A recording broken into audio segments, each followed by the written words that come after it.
1 kilomètre avant l'aérogare de Clermont-Ferrand-Aulnat, un premier barrage de manifestants empêche toute circulation. De quoi agacer passablement les usagers.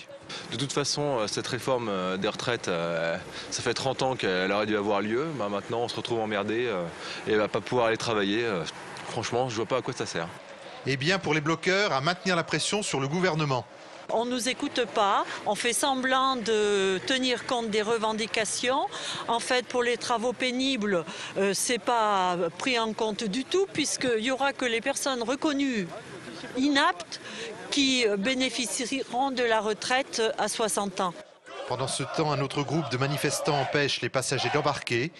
Le mouvement d'action contre la réforme prenant une autre forme. On aura toute une série d'actions comme celle-là, effectivement, pour paralyser le capital. On veut toucher directement là où ça fait mal le gouvernement.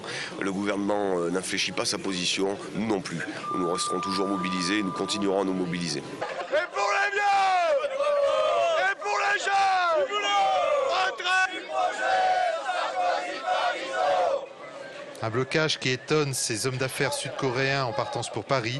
Et pour tous, il s'agit de se montrer patient. Je suis assez d'accord avec la manifestation. Maintenant, le problème, c'est qu'on est dépendant et qu'on a besoin de travailler. Aujourd'hui, j'avais des rendez-vous sur Paris et demain également. Et puis voilà, je ne pourrais pas y aller.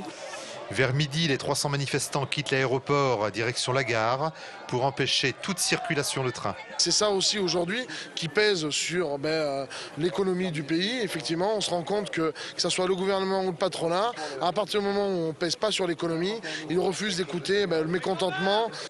Et au bout d'une heure d'attente et parfois d'énervement, la SNCF propose aux usagers des bus de substitution pour rejoindre le train de Paris bloqué à Riom. Je vais enfin pouvoir partir, mais j'ai eu des gros problèmes déjà la dernière fois sur Lyon pour prendre le train pour Clermont-Ferrand, donc ça commence à être un petit peu pénible pour tous les passagers. Je trouve que ça dure depuis un peu trop longtemps maintenant. Il est temps quand même de conclure. Et la conclusion de cette journée pour les bloqueurs se négocie avec les autorités, une reddition tout en douceur.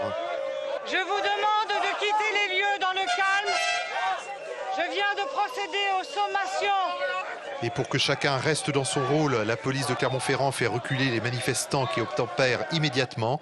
Mais d'autres actions coup de poing sont prévues dans les jours à venir. Les bloqueurs pourraient revenir à la gare ou à l'aéroport.